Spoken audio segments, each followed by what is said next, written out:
Good evening, everyone, and thank you very much for joining us. Tonight, we are going to be discussing all of the ways that backpacking is inherently difficult for women than men. And normally, when we do these live streams, I'm sort of doing a lot of the talking, but this is a topic that I am definitively not an expert in. So tonight, I have two guests, Katie Gerber and Kat Weyland. I'll be introducing shortly to talk about this. Tonight's event is going to run for about 45 minutes. And if you would like to ask questions at any point during the conversation, you can use the chat on the right side of your screen. Before I get to Kat and Katie, I'm going to just give a quick plug. Our first guided trips of the year are next month in Southern Utah. If you enjoyed tonight's presentation and you feel like that there's more that you can learn from us, you can go ahead and apply. All the details are up on my website, andrewskirka.com. And because these trips are coming up quickly, right now we're offering a 30% discount for all available spots. So let's introduce Katie and Kat. Hi, guys. Hi. Hello. I just noticed the sun is coming in. You are getting a wicked sun glare. Yeah. It's unfortunate that at 6 o'clock, that's finally when it comes in your power. Okay, well, Kat, you and I talk about people figuring that one out.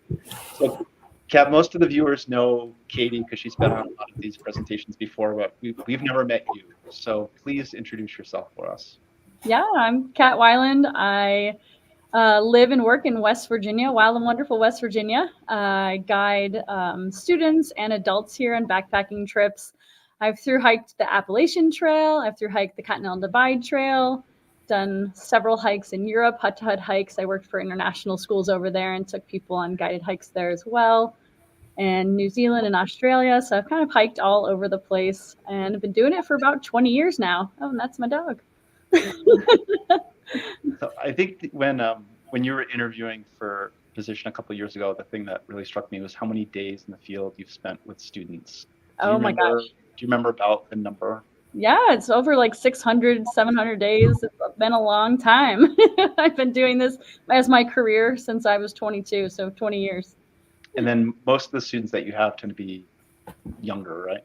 Usually like middle school, early high school. Yeah, some I have taken like 5th graders out before too, but usually it's like 8th grade, 9th grade. Great. Okay, well, thank you for joining us tonight. Yeah. Appreciate you getting involved. Katie, would you like to give maybe a more formal introduction for those viewers who haven't met you before? Sure.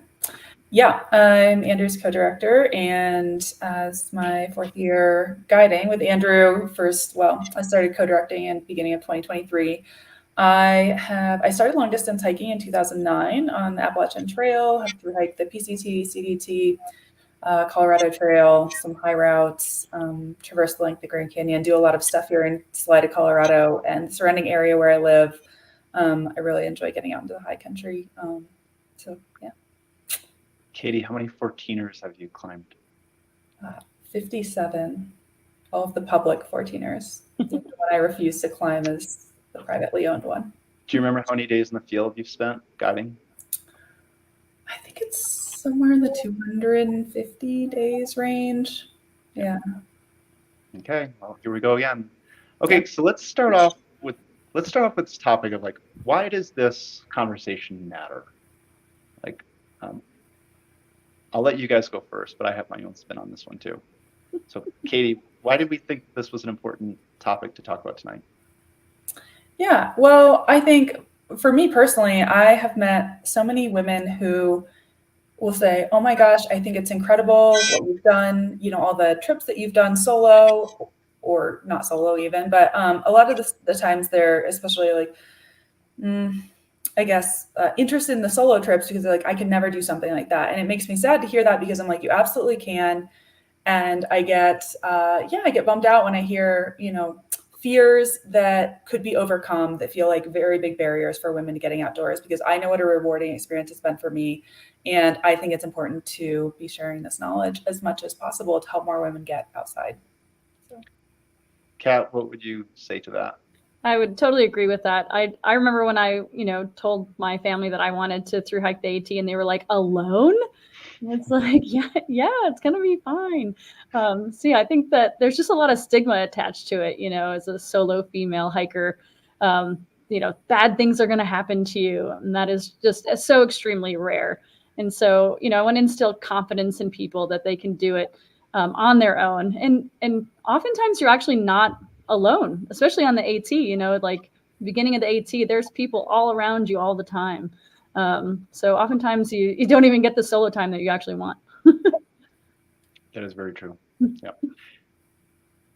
And my spin on this would be, I hope that there are some men in the audience tonight, because if you would like your female partner to go backpacking or hiking with you, it's really helpful as a male to be familiar with some of the concerns that women have, and as well as how to address them. So I feel like as often a male lead guide on trips, I'm never going to be able to speak directly from a woman's experience, but I can at least relay some of the really good insights and recommendations that I've heard from people like Katie and Kat, in order to kind of give them some confidence, or maybe to just help them work through something.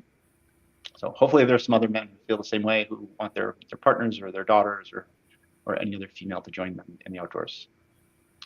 So the first topic, Katie, that you wanted to talk about tonight is personal safety. And as a male, this is usually like completely off my radar, especially as a white male. So maybe can each of you start with discussing, or like talking about, like maybe your scariest moment or most concerning moment as far as your personal safety goes when you're out on the trail. Kat, if you have a specific one, Kat, why don't you jump in? Yeah, I honestly didn't even have one until like this happened like 3 years ago. And I was on a solo backpacking trip. I was on the AT, but it wasn't during like through hiking season. It was when the trail was pretty quiet. And I encountered a fella that kind of, I talked with him at first, seemed pretty like normal. And then we met up, like crossed paths again at another water source. And then he was asking questions of me, and like I was asking questions of him that didn't really add up. And like, you just get that like gut feeling. And I've never had that before. And I was like, I think I'm going to camp in a, like, because I was like, oh yeah, I'm going to like go another 5 miles. And I was like, why did I say that? But I'm sure, nothing happened. I did end up camping in a different area. I kind of went off trail a little ways, kind of like deeper into the woods next to a sort of a road, and like knew there were some houses we were by. I had some cell phone reception. But like most of the time, I say, like 20 years I've been doing this. That's only been one time that I felt like kind of weirded out. It really wasn't even anything. It probably was nothing, but I just had that gut feeling, and I was like, I think I'm just going to like keep some distance between us, And so, yeah, I think that as a female, you just kind of, that's always in the back of my mind. It's always there. I'm like always thinking, am I safe? Just kind of looking out for myself at all times. Yep. Katie, have you had that kind of experience or something different?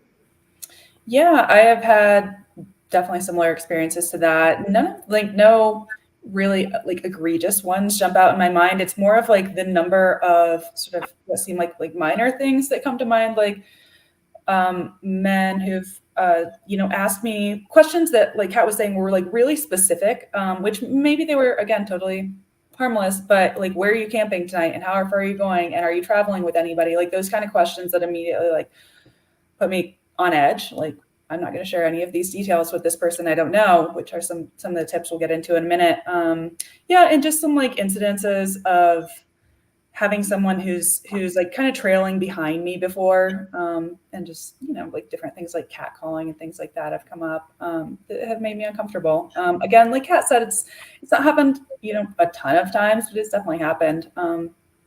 And definitely made me uncomfortable, for sure. Yeah, I think it's interesting, Andrew, to say that when you said it's something that's like never on your radar, that was like blows my mind, because it's something that's, like Kat said, for me too, is like a constant. Not that I'm like on edge all the time, but it's always like, and I'm aware. Right. Sure. Yeah. And again, goes to the subject of tonight, which is ways in which backpacking is inherently different for women than men. Yeah.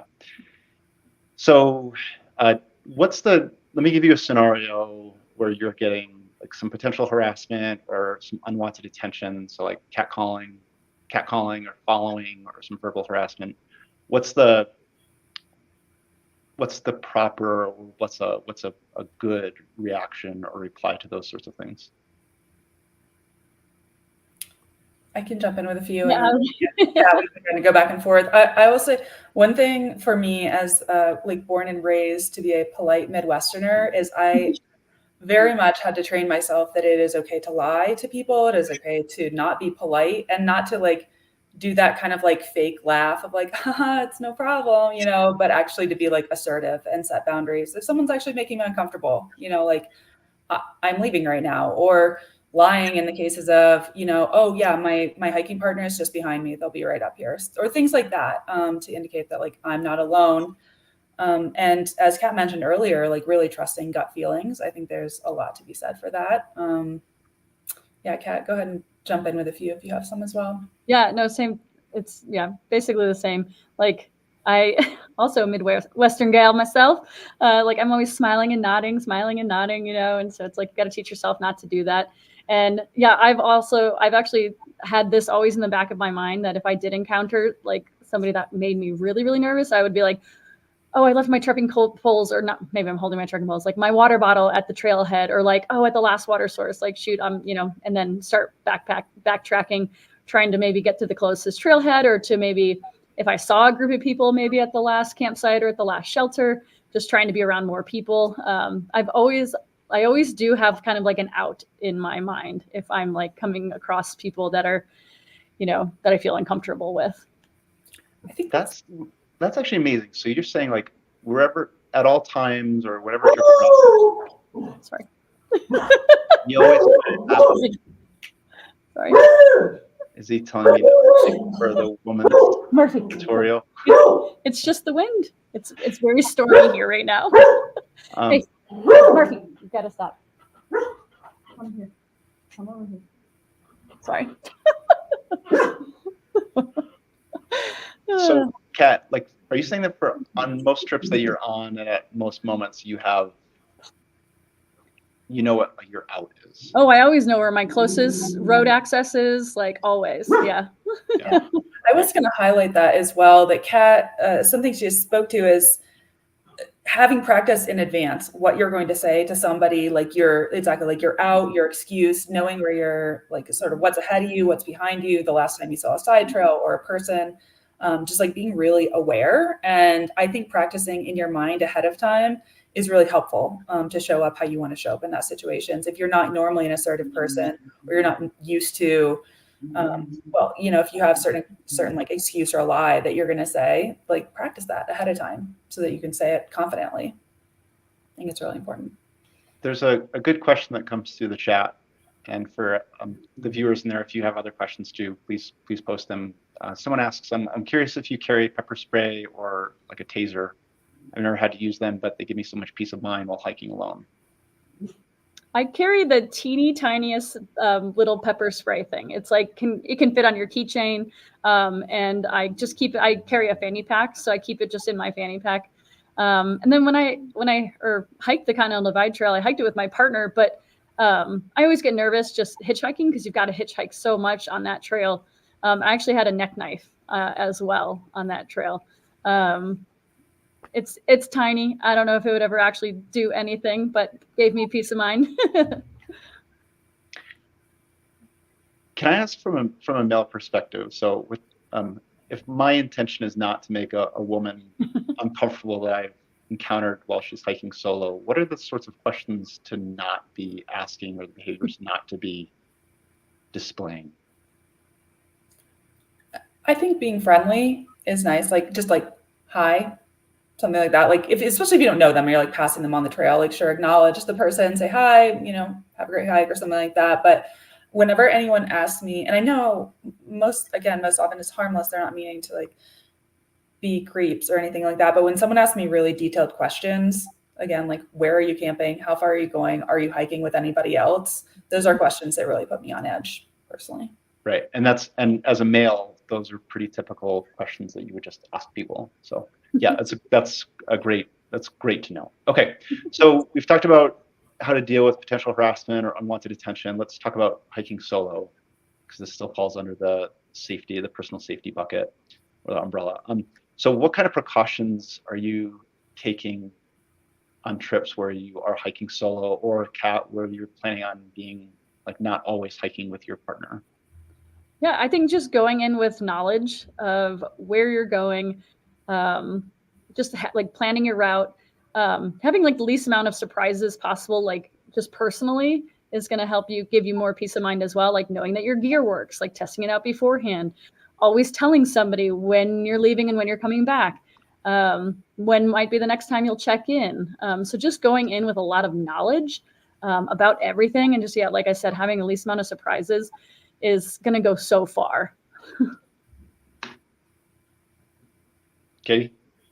Yep, I agree with that about definitely letting somebody know your plans and when you'll check in again. I think carrying a satellite communication device for me gives me a lot of peace of mind in a lot of ways, not just personal safety, but personal safety more broadly, not just other humans, but other things that could happen in the woods. I think those are some of the biggest ones. And really, again, I'll hammer down on that, like staying aware piece. I'm frequently paying attention to like who I've seen that day, who I've passed, like what the terrain around me, where there are roads and things like that. And if I'm freaked out, I frequently will not hike with like any type of earbuds or anything like that. Like I want to know what's going around me at all times. So Katie, I'm reading through your notes here for the agenda tonight, and one of the things that there's some thought about where you camp. Mm-hmm. And I'm remembering my first night on the Appalachian Trail in 2002, and I intentionally camped near a road because it felt more comfortable to me than being like way out in the wilderness. But as a solo woman, what types of camps give you greater comfort? Yes. So for me, I try to get as far away from like trailheads as I can, because I don't know if this is true, but I have a theory that, well, okay, I do know this is true because I grew up where people would like go party at like random trailheads like that. And so like there'd be, a lot of people drinking late into the night and like wandering kind of around this like general area. So I try to get far enough away where if someone's going to come into that area, they need to work for it. So a couple miles away from the trailhead, I don't want to be seen. So I will actually, especially if I am, again, alone and feeling kind of on edge for whatever reason, I will make sure that no one sees me step off the trail to where I'm camping, and I will get tucked away so that no one can see from the trail where my tent is. Like, I don't want anyone knowing where I'm camping.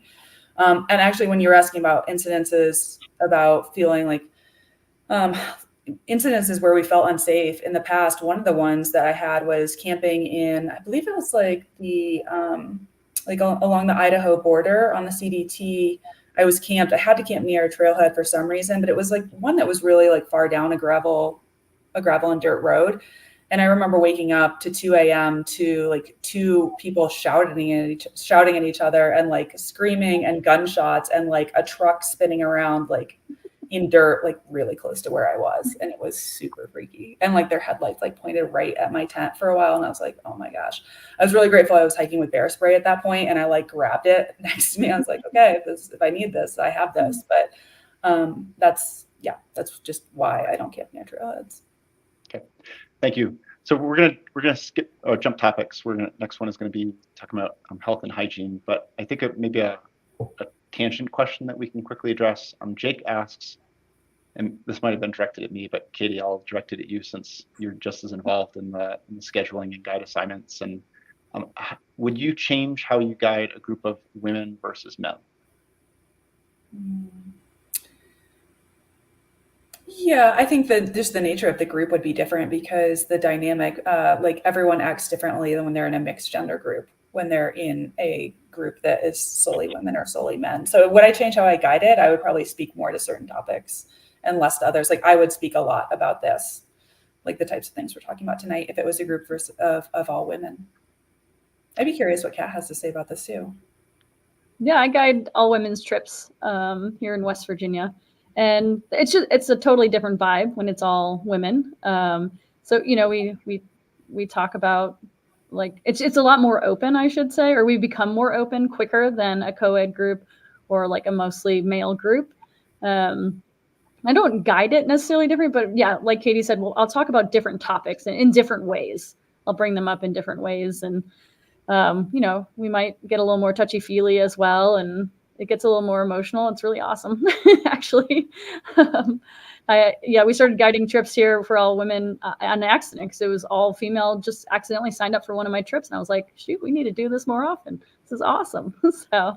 I'm not going to necessarily guide it differently, but we're still going to, do the same hike. We're still going to, do the same things as we would do normally, but we just might talk about different things.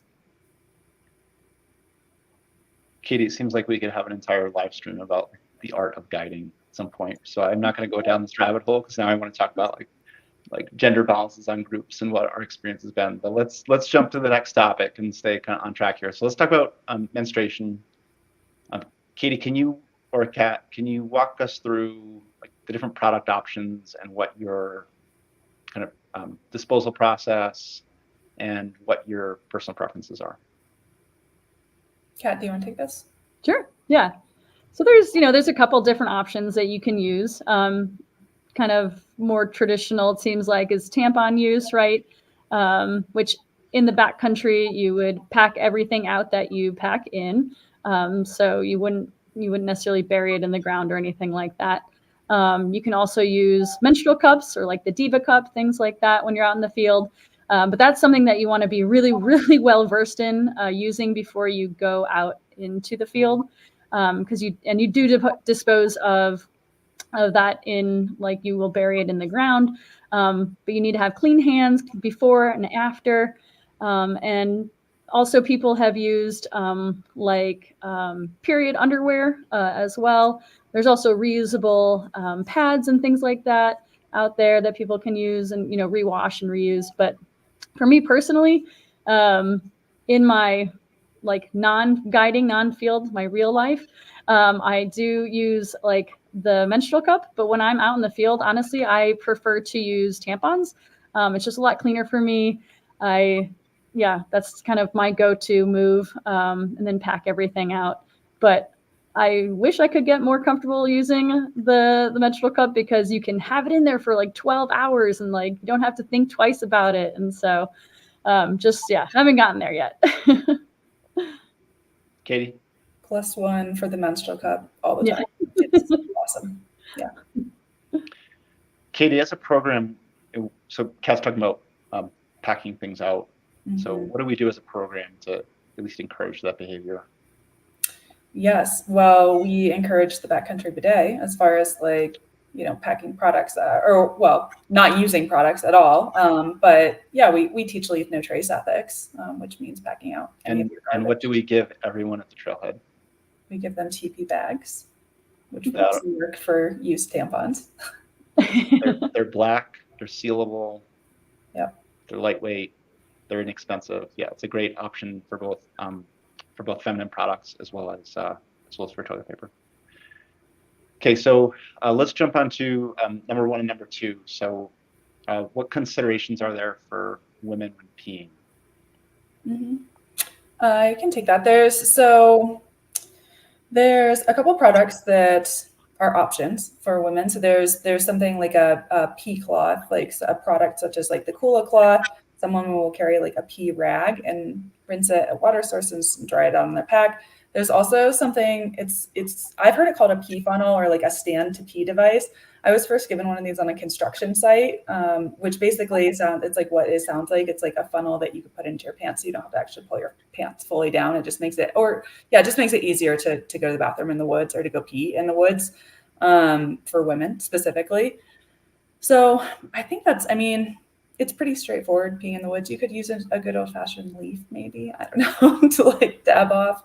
But it's pretty. Have you used any of the stand to pee devices? I've tried the funnel, but I don't use any of them regularly. Okay, Kat, what's your judgment on that one? Yeah, I've never used them before. I think it would be interesting. I have heard of people using them when they don't want to get out of their tent to pee in the middle of the night, which intrigues me. But I definitely love the Kula cloth, or like, there's lots of kind of those products on the market now, but it just keeps you feeling a lot fresher, cleaner. Yeah, it's maybe one of my favorite pieces of gear that I own. Yeah, they're very popular among the female clients on our trips. Yeah. Okay, so that's number one. Maybe the other thing I would just add about number one, I think especially in a group setting, there's just basically like a privacy element. So, and we tell the men to do the same thing too, right? Like men can kind of step 10 feet away from a group and pee, but like for women, it's like there's a greater higher requirement for privacy. So let's talk about number two. So on a program level, we strongly recommend the backcountry bidet, which if you're not familiar with it, when I stop talking here, I'll put a link in the chat. And but Kat, why don't you start? What's kind of, as a woman, what's your preference for how you poop in the outdoors? Yeah, the backcountry bidet. I mean, you all turned me on to that. It's kind of life-changing. But I think that for females, I've heard that a lot of like females really like that that little like extra thing you can put on top of your water bottle. It just helps, since everything's a little closer together down there for us. It just like helps really direct the water. And I haven't actually used one yet, so I would like to try one. But yeah, you just want to, you want to stay clean as much as you can. And, there's talk of UTIs and things like that. Personally, I've never gotten one from using the backcountry bidet or not using the Kula cloth. But yeah, it just keeps out, you want to stay as clean as you can out there. Katie, what would you like to add? I will say that, yes, I agree with everything Kat said. And I think just watching Andrew's video on the backcountry bidet is super helpful. I would say just for a lot of women and people in general, actually, like pooping in the woods is something that feels really intimidating, and people will try to hold it for like 3 days, which, is a horrible thing to have to do. It sounds super uncomfortable. So I think just like educating yourself in advance, like watching videos, whether it's about the backcountry bidet or, just the process of like digging a cat hole and, if you want to use toilet paper, packing it out and then covering the cat hole, and then finding ways, like Kat said, to keep yourself clean, whether that's backcountry bidet or using wet wipes or something like that, packing those out. I think just educating yourself in advance and just giving a shot. Maybe if you want to give it a shot, like somewhere, well, I'm not gonna, never mind. That would be so weird to like poop in your backyard like a dog. That's our normal recommendations. Right. Do it, like test all this stuff out in your backyard, like sleep in your backyard, set up your tent in your backyard, like fill up your water balls at the local creek. Yeah. I was like, what's a low stakes environment to test this out? Do it there. So funny little story. Years ago, I was giving a presentation and a guy came up to me afterwards and thanked me for the videos that I put online about how to poop outdoors, because he had shown these videos to his kids, young kids, before their first backpacking trip, and like a day later, they're like, "Hey, where's Billy?" Like Billy was out in the backyard taking a dump in their raised bed. Amazing. So, question that we had through the chat, which still ties into this. So, Kat, how do you deal with storage, which I think is a reference to like a bag of toilet paper and feminine products, and packing, like where do you store it in your pack, and then how do you, especially like in bear country, and then what do you do over a multi-day backpacking trip where you could potentially be looking at a lot of waste? Ziplocs. And then you can put that also in an odor-proof bag. So I'll put any used tampons into an initial Ziploc, and then that Ziploc kind of goes into another one. And then you can put that in a small odor-proof bag or an op sack that helps. Over multiple days, yeah, it's just, if I don't have a way to throw anything away, it's just in there. I kind of just deal with it. And it can go, in my bear hang. And then, yeah, once I get to a trash can, I'll just throw it away. Is that considered something that should go in a bear canister or a bear hang? Is Yeah, it? well, that's what I said that. Yeah, and then it can go in my odor-proof bag that goes inside my bear hang. Okay. Yeah. Could we dispel the myth, since bear country was mentioned, that women are more likely to be attacked by bears when they're on their periods, because that's actually not accurate. Potentially only in the case of like maybe polar bears, I read, but otherwise in most of the bear country that any of us are traveling in, that's not actually the case. I forget where that would like originated. It was somewhere in like It was a bear attack in the 60s. Out of the 2 women that got attacked, one was on her period, and so then they were like, "Oh, that's probably why they got attacked."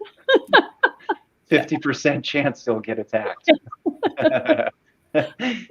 I mean, I think with a lot of actually our bear protocols, they're based on garbage science. There's like almost no data to support any of the regulations that. Yeah. Some like tampons and things like that though are scented sometimes. So you can still put it in there. And if a bear is willing to eat like a tube of toothpaste, it certainly would be willing to possibly munch on a fresh scent tampon. Yeah, I could totally see it. So let's talk about UTIs and yeast infections, because these are like definitely not male topics. Like how often does this sort of thing happen? Like how big of a risk is it, and what are some of the ways that you mitigate it? I think it is very dependent on the woman, on how often it happens. Some women tend to be more prone to them than others, and they will know that because from their daily lives. I personally have never had either of those, but I know a strategy that a lot of women use will be to rinse and rotate their underwear regularly just to keep things clean. And as Kat was saying earlier, being very mindful with the backcountry bidet, something when I'm teaching it, not just to a group of women, but to anybody, especially women though, is washing like front to back always, or like rinsing front to back, to making sure like no fecal matter is getting anywhere near the urethra. So those are a couple tips that I know are helpful for some women.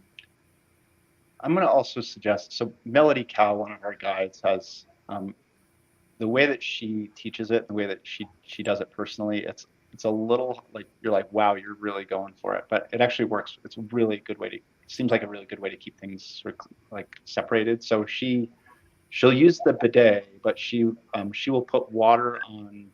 She'll put some water on her hand, and then go ahead and clean herself, and then bring that hand sort of back out in front of her and wash that, and then do it again. But it's her way of making sure there's no water like dripping to the wrong locations. But it's I think for a lot of people, it's like a step up from the bidet where you're like making a lot of contact with your anus.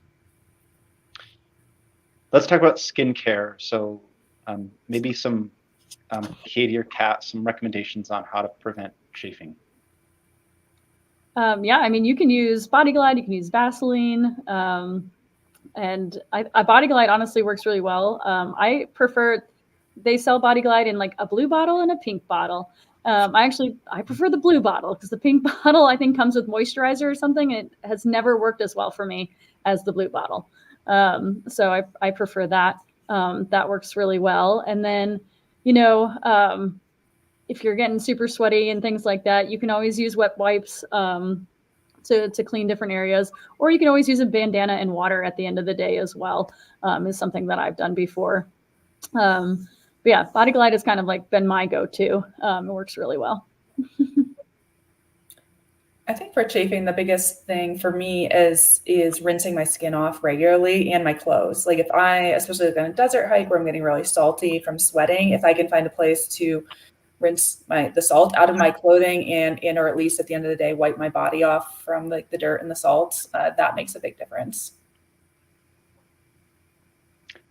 Let's talk about the nightly face rinse. So my wife and I don't go backpacking that often, but if and when we do, that is like a standard expected part of it. So like what's the process for making this happen? This is another one where Melody does an awesome job. I've seen her do this before. It looks so luxurious and just like spa-like. It I'm reminds like, me oh of my flying at first class. yeah, like the hot towelette on the Uh-huh. face. I'm like, that looks wonderful. I wish I was better about doing it. I'm not, but I know she'll just like before we're having dinner, she'll boil a pot of water and then I'll see her. She has like a specific face wiping towel that she dunks in there and I'll just like wash her because she used a ton of sunscreen, which is great. I'll see her wash all the sunscreen off and just like keep the towel on her face for a little bit and then rinse it again. And I don't know what happens with the water transfer process and dinner afterwards, but that's the face washing process.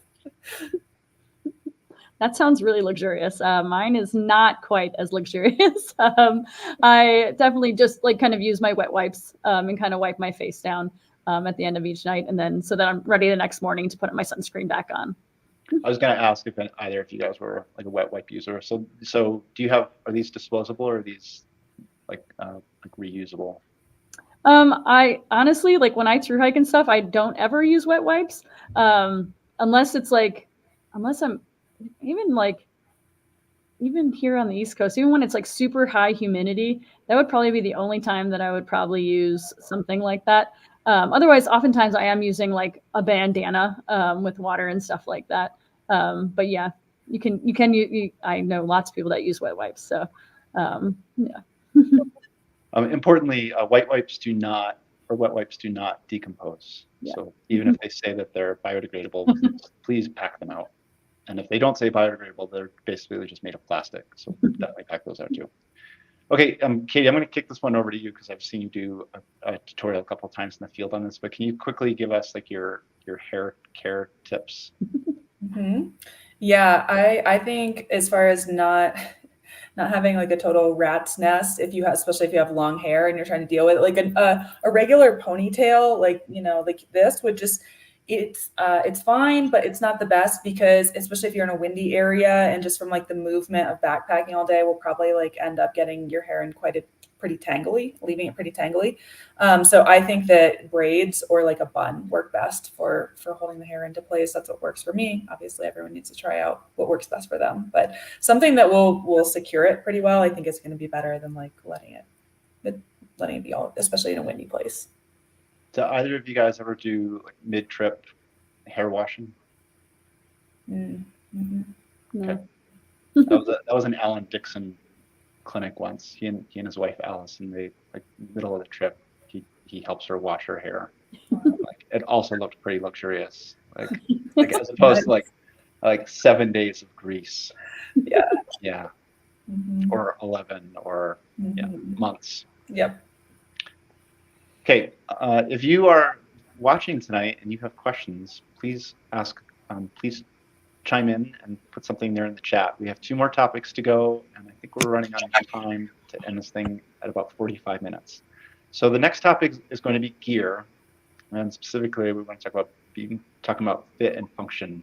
So having worked in the outdoor industry, I can tell you that most gear is designed for men, and then they try to take that men's version and they'll call it unisex and hoping that it fits some women, and then they will maybe like adapt that product to make it suitable for women. So what's been your experience, guys, with what are in buying things and testing things, what are the shortcomings that you see as a woman in the current outdoor market? Well, I think it's important to note that just because it's a women-specific item doesn't mean it's going to work for all women. It's like not all women come in all the same shapes and sizes. Sometimes I find women-specific products that do work for me in certain product categories, but other times, it would be like a unisex or even a men's product. Like I've worn men's shoes before. I never use women-specific backpacks because personally for me, I don't find them to be beneficial. So I think just keeping that in mind is that just because it's a women's specific product doesn't necessarily mean it's going to be like worth it for you as a female. What women, or are there particular products or body types that seem to do better with women specific fits or items? Sometimes women's specific sleeping pads have a higher R value. Okay, great. A lot of times, females sleep a little colder. So that like I know when I originally bought, I don't even know if they sell it anymore, but it was the Neo X Lite. I bought the women's version. It was a whole, like, it was like 4.5 was the regular one, and it was like 5.4 or 5.5 was the women's one. So it was a pretty big difference, I feel like, or big enough to me to make it worth it to buy the women's version. But sometimes the women's, I don't know, how it felt narrow. I don't know if they make them more narrow, sleeping pads. But yeah, the higher R value is definitely something to look at. There's a question in here, since we're talking about sleeping pads, so I'll extend this question. So the question is from Harry.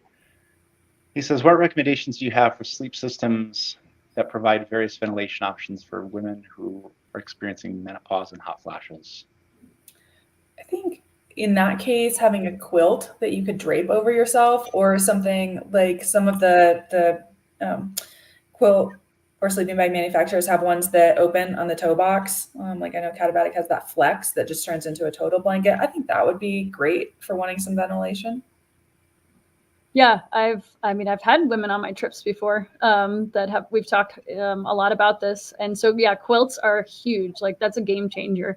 And then I know that they also have talked about using a liner because they, like, the night sweats are just like, can like drench them. And so to have that barrier is really helpful. So you don't have to like wash your sleeping bag all the time. Yep. And Leah chimes in, good timing. She says, I got a silk liner, so I have a buffer for my top quilt. Yeah. Actually, yeah. Okay, so there's a question. Let's see. Katie, you had referenced it in your agenda here, but Jake says sometimes female gear is also more expensive for the same price. Yes. What's the? It's like when I buy gluten-free things and they charge me $4 more because like they can do that. Like, I don't know why it's more expensive because a lot of times the product might be, made with less materials. Only in the case of, I think, sleeping pads and sleeping and quilts is it going to be having like extra material to keep it more insulated. But why do they do that? I don't know, because it's, a specialty market. Yeah, I can imagine too. There's some economies of scale too. They're making fewer of them. It's difficult to get the prices the same. Yeah. So there's a question from Peggy. She's got kind of specific situations. She says, my coccyx or tailbone is not padded, and any backpack I've used for multi-day trips rubs my tailbone raw. What do other women do for this? I've tried to use bandanas or face cloths or padding, but it doesn't sound like it's working. Any suggestions? The first place my mind goes with that is it sounds like the torso length of the back. It's not actually properly fitted because your backpack shouldn't be on your tailbone. It either means that, it probably means the torso isn't fitted correctly, or where it's sitting on your body, like on top, instead of being like on top of the iliac crest, it's riding down a little bit lower. I've had that happen only in one instance where I was carrying way too much weight in a backpack for what the backpack was designed for, and it pressed on my tailbone while I was walking, and it's extremely painful. But that I don't see that issue commonly. Do either of you? No, I was going to say that's exactly what I was going to say. Would be the length of the pack. It doesn't seem to be fitted right, or carrying too much weight, can happen, and or not being able to get that waistband, tight enough too. Yes, Peggy, definitely should be higher than your tailbone. Your last question. Quick tangent on pack fit. So you don't want to buy a pack based on they sell them small, medium, large type, ordinary sizes, but the sizing is actually based on your torso length, and specifically from your C7 vertebra to the top of your iliac crest. It's pretty difficult to get that measurement by yourself. So one of those like a literal tape measure is the best way to do it, and have somebody else do it for you. And that's the best way to fit a pack. There are also a lot of packs fit body types well. They're kind of more ruler shaped or some curve, but not a whole lot. So women who are exceptionally curvy or even like moderately curvy might struggle with pack fits that might require either a lot of experimentation or something kind of custom. Might be worth going into a store to try to get something that works well. Okay. Katie or Kat, are there other topics in women-specific gear that we want to talk about? So, like, Katie, maybe just like generally speaking, like, should women be gravitating to women-specific gear, or should other things be driving their decisions? I think not necessarily. I think having an awareness that it exists and that it may be a good option for you is helpful. Specifically, like there's a lot of items that are gender neutral, right? Like a stove, or a tent or something like that. But I think being aware that there are some items, like specifically what we've been talking about, backpacks, sleeping pads, sleeping bags, and clothing, is another one. Are four of probably the biggest categories, I would say, where maybe try some of the items, see if they work for you, and then I know there are some women who are like, they know which of those product categories they want women specific items in, and which of them they don't care. They're like, maybe my backpack, I use unisex, same with my sleeping pad, but with my sleeping bag and my base layers, I always want, a women specific item because the fit works for my body. So I think like with, any gear advice, I would say part of it is just it's kind of a process of like finding what works specifically for you, and just being aware of what the options are. I agree. For women specific clothes, that's helpful. But like, I even honestly love like the men's Ghost Whisperer jacket better than the women's, because it's too far up in your armpit, So it's like just trying things on as much as you can is gonna go a long way. We've got a question about the last topic from Manoush. She asks, or they ask, how do you deal with women on group trips who may have difficulty or pain for a few hours from periods or menopause or other women-specific issues? Is there any advanced prep or communication that could help? Am I hearing the question correctly? It's how to deal with pain on trips? Sounds like, yeah, or maybe like period or menopause pain. Yeah. So imagine like cramps or something. Mm-hmm.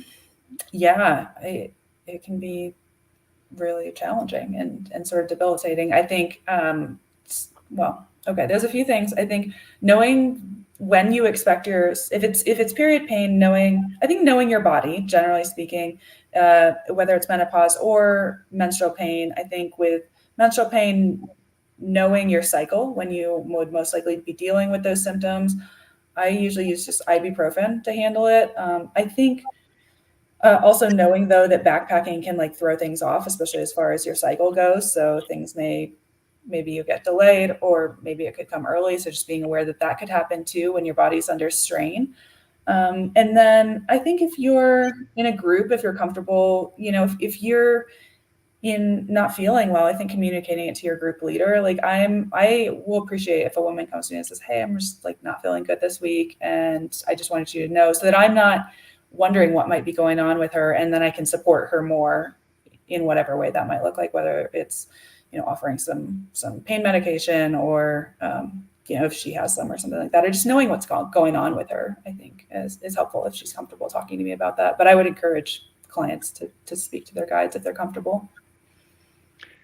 Let me give a quick little tip, Katie, that we use in the program a lot. So one of the things that I try to do every night, I encourage the guides to is to go around at the end of the night to everybody in the group, and I, like when they're in their shelter, and I ask them to share with me the thing that's bothering them the most, and that's a way of it elicits a lot of responses that you weren't necessarily expecting or weren't aware of. So it gives me an opportunity to address some of those things and make their life a little bit better out there.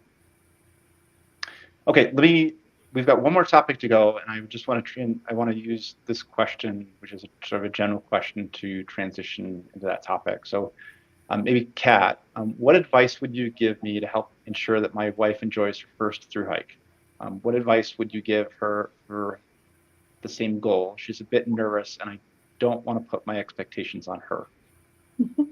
Yeah, I think, again, going in with knowledge. So going in knowing how to use your gear beforehand, being confident in the things that you have in your backpack, going on like a one-nighter maybe before you go on a thru hike is going to be really, really helpful. So just going in with everything, no surprises, right? We want the least amount of surprises, because nature's going to throw a lot of surprises at you when you get out there. It might rain, whatnot. And then just being physically ready. for it as well. Readying your body, knowing your body, like Katie was saying, especially, you know, as a female, like what might happen when I get my period? How am I going to feel about that? Am I going to be ready for that?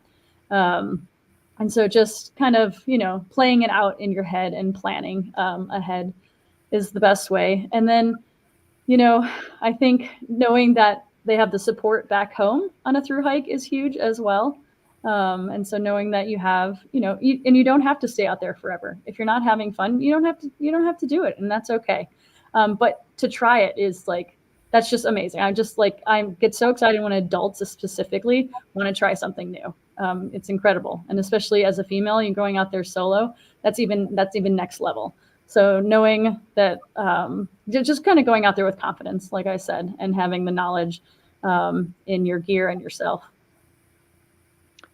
Katie, let me spin the question a little bit and give it to you. So if a man or male is taking their female partner on a trip for the first time, or a trip that's more challenging than they've done in the past, what could a male do to make that female excited, enthusiastic about it, and feel comfortable when they're out there?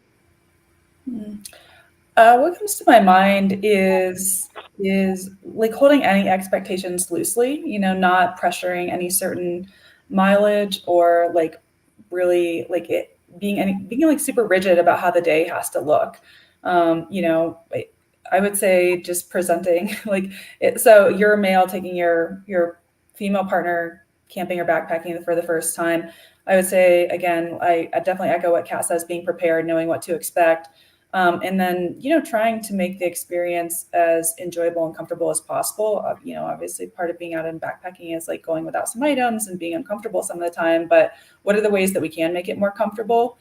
And then a piece that was coming to mind for me as Kat was speaking and kind of just thinking about this conversation generally is like, this may seem like a little bit of a tangent, but I think this actually really is important, is keeping in mind that female cycles operate generally, even females generally operate like on a month-long cycle. We will feel different at different times of the month. And so I think it's helpful when my male partner understands I might be feeling really tired this week because of where my hormones are at, versus last week, maybe I was able to do these certain miles each day and feel really great. But this week I might be feeling a little bit less good because of my hormones, and just understanding that that's how it is. Whereas like male hormones tend to operate on like a 24-hour cycle, female hormones are more on like a 30-day, 28 to 32-day cycle. And I think just having that in mind and all the ways that can affect how a female feels physically as well as emotionally, I think it's just important to keep that in mind, because it can make a big difference on the experience of the trip.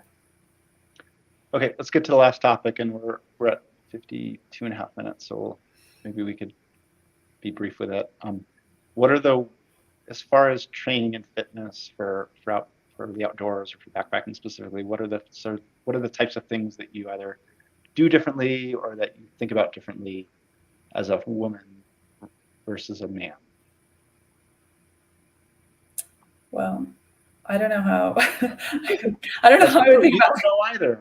I don't know how a man would think about training, but what I do know is when I was like looking into some of the science behind this, there wasn't a lot to say. Like personal trainers would say, like there's not a lot I do differently for my female versus male clients. Obviously, adjust for body size and goals and things like that.